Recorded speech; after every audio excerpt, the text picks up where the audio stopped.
Hey everybody, Chef Chad Armstrong here, and welcome to lesson 2. I hope the first lesson was inspirational to you. I hope you're having successes. I hope that you're posting, you're communicating with your classmates in the forum. I hope that you're posting any questions you have or any concerns you have, or if something's not working for you, let's figure out why it's not working. And if you are having success, tell us about it. We want to hear how well you're doing. This is fantastic. We are lesson 2. We're rolling right along. We are going to continue with poultry in lesson 2 just because I want to keep moving forward with techniques. This is really not about the poultry itself. It's more about the cooking technique. And poultry is a great way to show different cooking techniques. So remember in lesson 1, we learned about roasting. So roasting a chicken is or roasting anything for that matter, is using a dry heat method where the air is moving around the product with convection. So the heat transfer is done by convection. Remember, if it's inside of an oven, that heat is moving around because the new air is coming in, it's moving the old air around, and it's circulating around your product. So today we're gonna do what's called conduction for heat transfer. And conduction is actually when you're cooking something on something else. So actually we have a pan, and we're gonna pan sear our chicken breast. So that's called conduction because the chicken breast is physically touching the pan. Remember, in convection heating, it's not actually touching it. The heat is moving around the product, and that's what's cooking our poultry. So today is all about conduction. But we are gonna go back to convection a little bit today as well. So today's product, we're actually gonna do a pan-seared chicken breast that we're gonna cut in the cut Supreme. So Supreme is just a cut, meaning that the chicken breast is taken off with the first digit of the wing attached to it still, and I'm going to show you a really neat trick on how to do that for presentation so it looks really cool. All right, so let's get started in the kitchen today. We're going to go over to our cutting board. We're going to take apart our chicken. We're going to get that cut up so you have the presentation for the Supreme cut. Then we're going to go over to the oven and to the stove, and I'm going to show you how to sear it properly and then finish it in the oven. And then while it's finishing, we're going to make a nice sauce to go with it. So stand by, I'll see you in just a minute at the cutting station, and we'll get started with today's lesson. Take care. All right, so welcome to the cutting board. We're over here, and I'm gonna show you now how to do a cut Supreme on a chicken. And this, you can do this with other poultry, but this is really a classic way to present and to cook a chicken breast. And the reason we do it is just for that presentation. It's a really cool effect. And once again, remember, presentation and eye appeal is really a major part, one of our senses, for eating, to getting people to enjoy something. If they sit down and they see something that's just looks beautiful on a plate, it heightens the experience for the eating for the diner, and it makes them want to eat, that much more or enjoy it again and again and again, instead of going, that doesn't look very appealing. I want to go back to the processed fast foods because they look appealing and they smell good and they taste good, but they're not really healthy for us. So this is a great example of what restaurants do to get you to come back to their restaurant again and again and again. And that's by putting food together in a really appealing way for your eye. So also for this, it's a great thing to know, we are gonna leave the skin on the chicken breast, and the reason we leave the skin on is gonna help protect it. So chicken breast is a really lean cut of meat. That's why we sell more chicken breast, boneless, skinless chicken breast in this country than anything else. But that's expensive. You shouldn't be just using boneless, skinless chicken breasts. You should be buying whole chickens and cutting them up yourself. You're gonna save a lot of money, and then you'll be able to use those carcasses for other things like your soups and your stocks. So the skin on a chicken breast, though, helps to protect the chicken when we're searing it. So we're gonna do a pan-seared chicken breast, so the skin is actually gonna be touching the pan today. And what that's gonna do is it's gonna help protect and also add more flavor to our chicken breast, so it doesn't dry out quite as fast. So once we get it seared, I'll go over that when we get to the stove, but we'll sear it off, and then when we flip it over to cook in the oven, or finish off in the oven, that's gonna help flavor it and protect it, like I said, from drying out. So that's why we're gonna leave the skin on our chicken breast today. So let's go ahead and get started. We do have, we're gonna be using a boning knife in this segment, and I do have my steel here, my sharpening steel. Remember to always, always, always use this steel. Make sure your knife is ready to go and ready and sharp for each application. Every time you're going to use it, you should be doing the steel. Remember, sharpening your knife is different, and we talked about that in a separate video that you should be referencing. And hopefully, getting your knife sharpened, every now and then from somebody professionally, or maybe you want to invest in a type of sharpening device to where you can do your own knives, but you have that in a video now in the bonus section. So, all right, so here we go. Let's go over to our chicken. Here is, once again, the breast of the chicken and the wings, and what the supreme cut is just the breast with the skin on and this first digit. And so when I say digit, and I'll show you this way, so a chicken wing has 3 digits. So it's got the part that's attached to the shoulder or the breast here, which is right here. It's got the center digit, which has got the 2 bones, very similar to our forearm with the 2 bones in it, right here, and it's got the tip of the wing up here.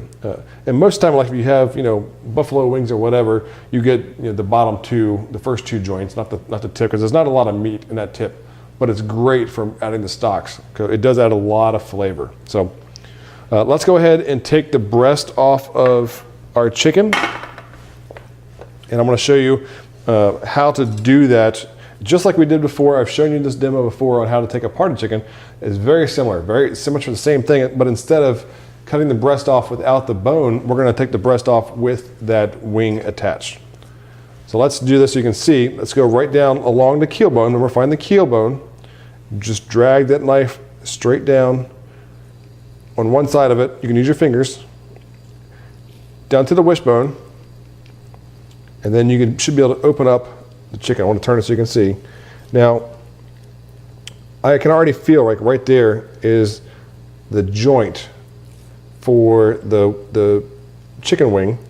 So let's go ahead and stop there. Let's get this off. I'm just going to fillet that breast off. Remember, you just work your knife down. You're not actually cutting and digging into the breast, but the best thing to do is just filleting down along the carcass and pulling that back, okay?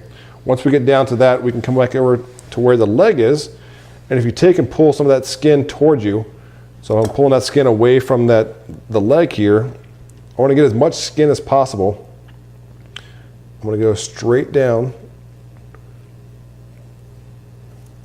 around that leg, and now I can come back, get the skin there, and then there's a fat line right here which you can follow just straight down. That's going to take, just like you're doing like a connect the dots kind of thing. You just kind of follow the lines. Okay, so now I've got the breast off. Here's my tender. I can take that and put it aside for another use. I'll save those for my kids. My kids love when I do those, like a breaded, roasted, or baked chicken tender. So now I've got the wing. I want to pull the wing back, and I want you to be able to see where that joint is. It's right there. So now all I've got to do is just go down in between that joint. Make sure I've got the skin. That's where it is. Okay, just right down in between that joint, and then it comes apart. So now you can see I've got a good amount of skin left on that chicken breast. I've got the wing attached to it still. There's where it's separated off of the carcass. And then we'll go through and I'll show you now how to what's called French it. So you can see I've got this V. If you pull the tip out, it makes a V shape. I'll show you so you can see a little better on the camera. It makes a V shape here, right there. I'm going to go down right in between that skin there, kind of a little bit more towards the center digit, and I'm going to go in between and cut in between those 2 joints, but I'm not going to cut all the way through. I'm going to get down to the joint, and then I'm going to pop it off.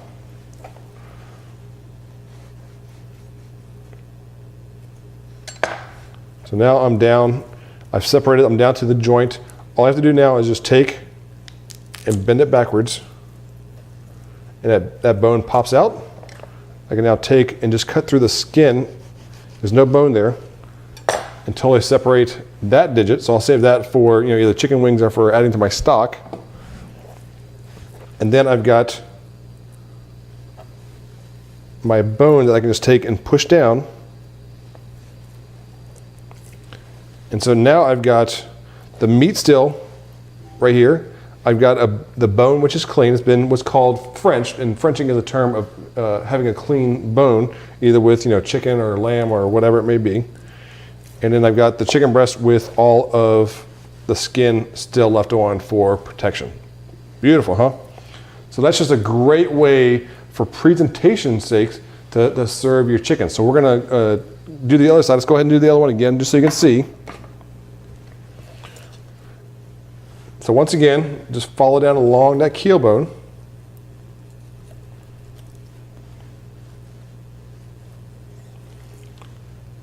Separating that meat as you go, just using your fingers and to pull it back and run your knife. You're just filleting, okay? Spin your chicken around, pull that skin towards you. Separate the skin. You'll get the meat. And now you come down with your knife.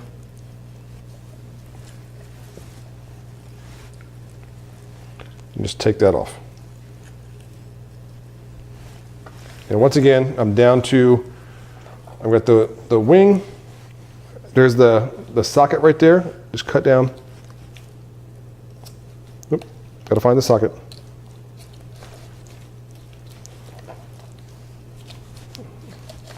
And separate that. If you're hitting the bone, just move your knife until you find where they separate. No big deal. Let's put this up on my tray. So once again, we've got our chicken breast. There, there's a couple of feathers left on my chicken breast. It's a local chicken, so sometimes you get some feathers on there. No big deal. Just pick those off. That's a good sign. Sign of freshness to me. All right. Once again, you find the V, and I'll do it this way so you can see it. Find the V, cut down to the joint. You find that joint. You pop that bone out. And once you pop that bone out, all you do is take your knife, run it down, and you push that meat down. If some of the meat gets, like I didn't get it all detached there, no big deal. You can always just cut that. Just use your knife to push that down. And all that is a ligament from the chicken. Okay, so there you go. So once again, there it is. There's a French chicken bone, beautiful, nice chicken breast, plenty of skin coverage to help protect my chicken. Pull the tender out, save that for another application. And there you go. All right, so now that we've got this done, we're gonna go ahead and move over to the stove where I can show you how to properly sear this. And I really want to emphasize, the first time we use a pan, how to properly season your pan as well to get it ready. Unless you're using a non-stick pan, you want to heat up your skillet, get it nice and warm. Maybe add a touch of oil to it, swirl it around, and then wipe it out with a paper towel. Let's go ahead and get over to the stove, and I'll show you how to get these seared off. All right, so here we are. We're over at the stove. We're ready to sear our chicken breast. And what I want to do first, though, is I want to show you how to season your pan. With chicken breast, if you just put it into a pan that's not hot enough or has not been seasoned or it doesn't have enough oil, what's going to happen is it's going to want to stick to your pan. So you want to be able to get it to where your food is going to release once you get that Maillard reaction. Remember, that's what we have when we get that nice browning on our skin. So let's get our pan seasoned. I've been having it warmed up here for a little bit. I'm going to add a little bit of oil to it. It doesn't take much. And what we're looking for is every oil has what's called a smoke point. And a smoke point is really what the temperature that you can take your oil to before it starts to smoke. So like this olive oil is around 350, 375. It's going to hit a smoke point, and that's where it's going to actually start to smoke and then go to where it's going to burn. And that's what we don't want. So we don't want to get it to where it's actually burning, but I want to get to where it's just starting to heat up and smoke just a little bit. So you can see it's just, there it is, there's the smoke. So I'm going to take it off the heat. I want to take just a paper towel and I'm just going to wipe that oil out. Now make sure you don't burn yourself. You can use a set of tongs here to do this as well. And this is seasoning your pan. So now what's going to happen, I can come back on the side, I can come back. My pan's nice and hot, so while it's still warm, I'm going to go ahead and season our chicken breast. So to do that, all I'm going to do is take our salt. Remember, we're holding up high, we're not holding right down on top of it. Just get a little bit of salt on your chicken breast all over, nice even amounts. Do the same with the pepper. And you could add, other things to this if you wanted. You could add, or dried herbs or whatever. Let's flip it over because you want to season the entire thing.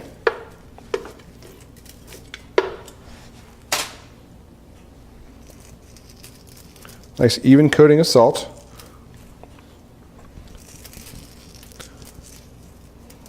And with this coarse salt, you don't have to do, it doesn't be kicked in there. But remember, the bigger the piece of meat, the more salt it's going to take. The smaller the piece of meat, the less salt. So a little bit of pepper on that. Okay, so let's get our pan back on again. Our pan should be nice and hot because we just seasoned. Some oil, so probably it's a little less than a quarter cup, maybe 2 or 3 tablespoons of oil. Let that, oh yeah, that's nice and hot. So now what I'm gonna do is I'm gonna lay the chicken breast in the pan away from me. So I don't wanna just put it in there and drop it, because if it drops or it's coming towards me and it splashes, it's gonna splash that oil up onto me, and you don't want that at your house. So chicken breast, skin side down, directly into the pan. And I'll put the other one the other way so they fit nicely in there. Now, the reason I say skin side down is you always want to put your presentation side down. So whatever piece or whatever side you're going to have up on your plate, remember back to the eye appeal thing for presentation, is the piece that you want to sear first. So if I were to put the meat side down, or the inside of the breast, because this is the inside of the chicken breast, down first, then I flip it over, my skin's not going to get that nice crispy outside color. And what I'm looking for is, like I said, I referred to the Maillard reaction. So the Maillard reaction needs 3 things to happen. So it needs carbohydrates, which are going to have sugar. It needs a dry skin, so I couldn't just do a wet skin here. If I did, I have to dry it off, or it would take until it steams all the moisture out before it'll sear. And I need heat, so you need high heat to achieve what's called the Maillard reaction, and that's that nice brown crispy skin that we achieve with our chicken. So we're gonna hang out, we're gonna let this cook for a couple minutes, just let it get to where it's just brown, and then I'm gonna take it out of the pan, skin side up, and I'm gonna put it, I've got a sheet tray with a rack here, so you can see, I'm gonna put it on here, and I'm gonna put them and finish them in my oven. So I've got my oven preheated to 350. So let's get these seared off. I'll come back in just a second. I'll show you what they look like and how to get them into the oven, and then we're gonna make a sauce with this pan. All right, stay tuned. All right, so it's been about 4 or 5 minutes now. We're gonna go ahead and check these in a second. But what I wanna talk about is what this technique is. Remember, this is pan frying or pan searing. Sauteing, I usually refer to sauteing when I'm doing things like vegetables, where I'm tossing them in the pan and it's really quick. This, I'm not moving them in around the pan at all. I'm just letting them sit. You want to let them just hang out for the first few minutes, because if you mess with them too much, they're going to want to stick to your pan. And what is a really great indicator of when they're ready to be flipped is when they actually release from the pan themselves. Same with, you've ever been grilling and your food is like sticking to the grill. It's not ready to be turned, or your grill wasn't seasoned properly. So you can use that same technique on your grill as well. What you can start to see, this, just the little opaque whiteness starting to come up around the edges, the bottom of the chicken. And what that's doing is that heat is starting to come up around the edges and cook the outside of it. And you also see that they've firmed up a little bit. They want to squish down. And that's how those proteins, like I said in lesson 1, the proteins are starting to come together and tighten up a lot because of that heat. What's going to happen after we cook these and we let them rest, and we're going to let them rest for a little bit, is they're going to relax again so that it's not so tough. So what we're going to do now is I'm going to flip these over so you can see them. I just want you to be able to see the skin. So you've got that nice crispy dark skin there. Nice Maillard reaction happening. Good and crispy. So that is ready to go into the oven. I'm going to put those right onto my rack there. And all I'm going to do now is pop that in the oven. And then while these are cooking in the oven, they're going to cook for about 10 to 12 minutes we're gonna check them. You know, we wanna take them to at least 160 degrees, but if you're a little bit below that, you know, 155 to 160, I'm okay with that. Because what's gonna happen is you're gonna take them out, you're gonna cover them, let them rest, and you're gonna have the carryover cooking. So carryover cooking is really important with pieces of meat, especially, you know, bigger pieces of meat, it happens more. But with lean cuts of meat, because I don't want to take this to where it's overcooked or it's cooked all the way through and then try and let it rest, because it's going to continue to cook. So I'm going to take it just below done, take them out of the oven, let them rest, and then they'll come up to the temperature of 160 where they're completely done and they will not be overcooked. They won't be dry. So you won't have a dry chicken breast. So let's go ahead. I'm going to get these in the oven. I'm going to come back. We're going to make a pan sauce while those are finishing in the oven. And then we'll go ahead. I'll show you how to cut these as well for presentation. All right, be right back. All right, so my chicken is now in the oven. We're going to let it go for just a few minutes. But in the meantime, I want to show you how to build a sauce. And what I mean by building a sauce is the flavor that's already here. We're going to start with that. And that's really important to flavor development. So we seared our chicken breast in this pan. There's a lot of flavor that comes out of that chicken that we want to use and be able to maximize that flavor with a sauce. So this is what's referred to as a pan sauce. Really simple. All it's done is it's all done by reduction, by reducing flavors to concentrate. That's how we concentrate our flavors together to get a sauce without having to add a lot of other things. So really simply, there's enough fat, just enough fat. If there was a lot of fat in your pan, you want to pour some of that out. You don't want a lot, of that left over in the pan. But I have just enough, just so I can saute my shallots. And what I'm going to do is I'm going to start with these. I'm just going to cook these down. It's about a tablespoon or a tablespoon and a half of shallot. And that's about, maybe like what we refer to as like a brunoise or a small dice is in between there. So a brunoise is a dice, which is about 1/8 by 1/8 by an 1/8 inch. A small dice, when I say that, refers to a 1/4 inch by a 1/4 inch by a 1/4 inch dice. And that is in part of the bonus section where you've seen, I have that document with all of the different knife cuts. So it's in between a brunoise and a small dice. Now, with this, I don't want to brown and really, caramelize these too much. I just want to get them to where they're just starting to cook. I mean, they're really small. They're going to cook really, really fast. So we want to just watch it and observe, move them around a little bit. Don't let them just hang out there. And while I'm doing that, I've got also about a teaspoon of fresh thyme that I minced up. You can use any sage or any herbs like sage or oregano or rosemary. Just make sure you cut it up pretty small. So I'm going to go ahead and add that as well to my shallots. I can already see they're translucent, which means you can see kind of through them. I'm going to sprinkle in my thyme. And then I've got about a 1/2 cup of white wine that I'm going to deglaze this with. And deglazing is going to release all those little particles from the bottom of the pan that were on there from the chicken. So this is going to splatter, so just don't be afraid of that. This is going to splatter a little bit. Okay, so that's about a 1/2 cup. You can see the steam coming up. Now I'm going to increase my temperature just a little bit in my pan because I want this to reduce, and I want to reduce by about half. So once I get that reduced, then I'm also going to add some chicken stock, and chicken stock is going to be the main base of this sauce. Now you can use other alcohols. You could use red wine. You could use brandy or cognac. You can do rum. You can do kind of whatever you want to. Just think about the flavors that you're using before you go out and use them, though.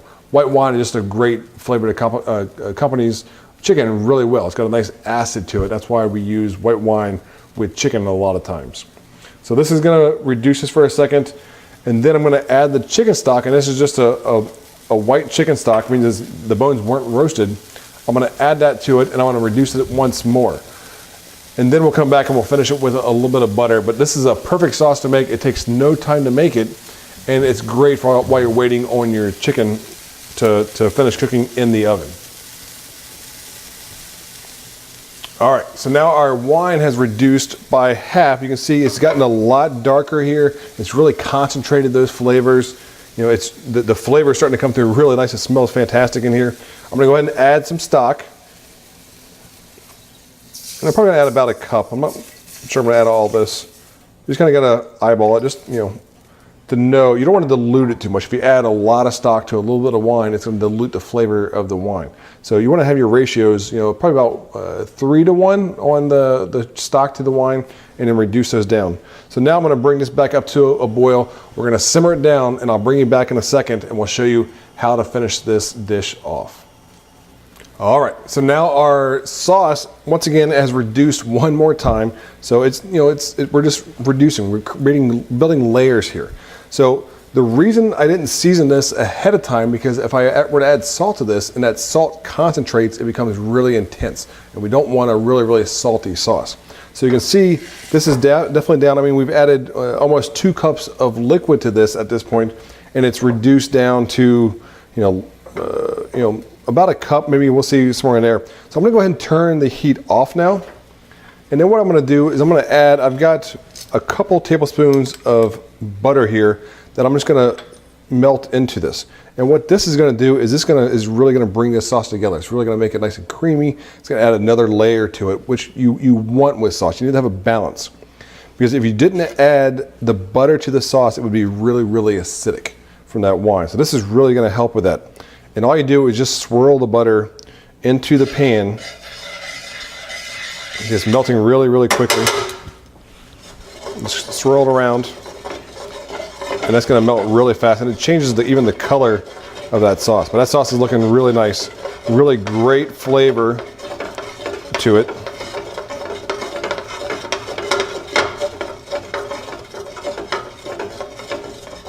And now I'm gonna come back and I'm gonna try it. So I've got a spoon here. I just wanna try and see what the salt level is. Fantastic, but it does need a little bit of salt and maybe a little pepper too. So let's go ahead and season. Just a couple little pinches.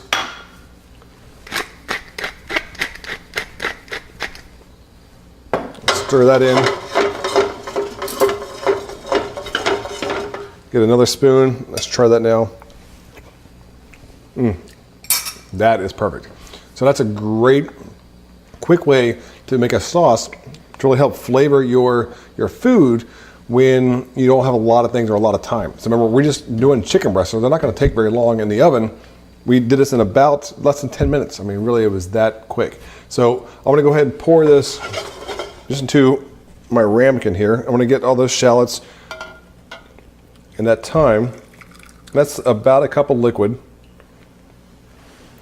And now I've got this sauce that I now can serve with my chicken breast. So I'm gonna go ahead and finish the chicken breast. I'll take it back over to the cutting station. I'm gonna show you how to properly cut for presentation of the chicken breast, and then we'll wrap up for this lesson. All right, see you soon.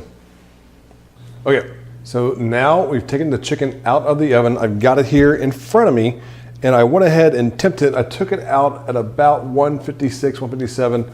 I did use a thermometer. I don't always use one anymore, but I am using one now because I want to let you know the times that I'm taking things out exactly.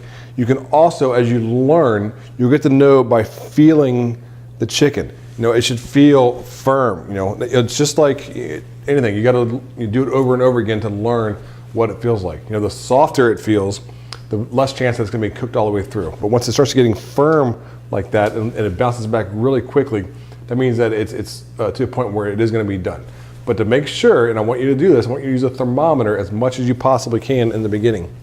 And all you do with that thermometer is take and put it into, as you can see here, into the thickest part of the breast, about halfway back, so the deepest part, and then check the temperature on it, and that's going up. That's going to hit right at 160 now on this. So this has been resting for about 5 minutes. It was 156, 157 when I took it out.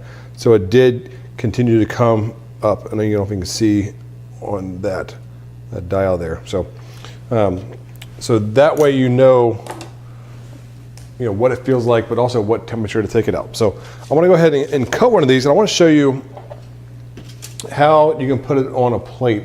Because remember, this is about not only making our bodies better and healthier and getting away from the fast and processed foods, it's also about having fun. You should be having fun doing this. How to impress your family, how to impress your friends, how to impress, more importantly, yourself.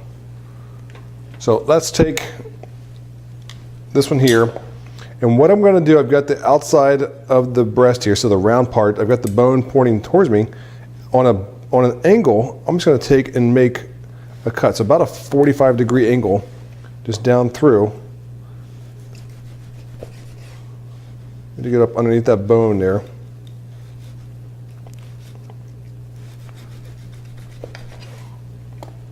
I'm gonna make one more.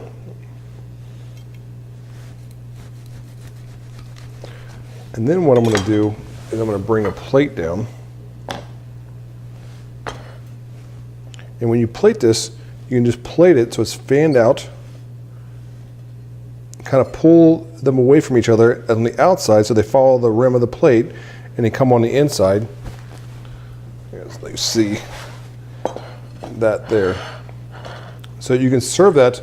You can put, we made potatoes today. You can always put potatoes in the center, put this against the potatoes, sauce down around the bottom of it, whatever you're serving with it, if it's a salad or, whatever your side dish is that goes with your food. But, have fun with your food, Put it towards your guest or yourself or whoever like that. So, that's exactly what you should be doing, with your food, So let's go through and just review what today's video lesson was about. We did pan searing and we developed what's called the Maillard reaction. So we need three things, right? We need carbohydrates, we need a dry surface, so the skin has to be dry, and we need heat. So those three things have to be in place together to get that nice brown color on our chicken. If not, you're just gonna get steam. If you have too much moisture, it's gonna steam your food. If you don't have enough heat, it's not gonna ever get that brown color. So you've gotta have those three things together in place to develop that. Then we season our food, we finish in the oven, really simple technique. It's the pan searing or pan frying, whatever you wanna call it. And then we took what was left in the pan and we made a sauce. So really simple, it's a really quick and easy way to add a lot of flavor to your food by using different things. And like I said, you don't have to use white wine and chicken stock. You can use other things that we'll cover more in detail throughout the program later in the lessons when we get more into, sauces. So, but this is just a quick and easy way to make a dinner for the night, and we've got another parts of that chicken left over. So I went ahead and I did 2 chickens, so I got 4 chicken breasts that I'm gonna do. And then for the next day, I can go back and use, or later in the week or whatever, I've also got the other half of that chicken. So I've got 4 legs and 4 thighs that I can use for another night's dinner. So why not, if you're doing 1 chicken, you're butchering 1, go ahead and butcher 2. Freeze or portion the rest of it, or 3, whatever you need for you and your family, whatever works for you. So it's just a way to save time and really speed things up with the cooking process. All right, so let's wrap up today. Fantastic lesson. We'll get started again with the next lesson. We're gonna be getting into braising. So that's another fantastic cooking technique. I can't wait to see you in the next video lesson. Until then, post all your questions, your comments, concerns, successes. I wanna see pictures. Post them in the forum. Let's get things going. Let's keep talking. Let's get the ball rolling, the discussion's happening. Let's make it work, all right? So I'm here to help whatever you may need, okay? Get out there and cook because life is worth cooking. Take care and I'll see you in the next video lesson.